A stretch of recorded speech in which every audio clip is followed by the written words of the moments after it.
Oğul şaraydım buna yumuşak şartlar kısak külüvatımız var. Sırtlık çıksam külmeydiğen yerine bak ya. Ürümçü bir daha bir kırıktan konuş rüpaydı kara. Miyeri uçtu. Ben en kızık yumurumda işkili dedim. Yüz tutup olsam külüdük adam yok.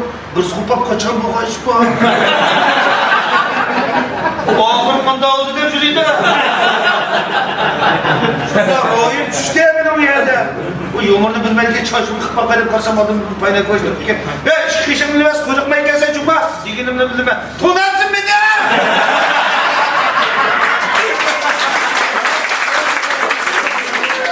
Anamı çürütüp ezlek dedi var.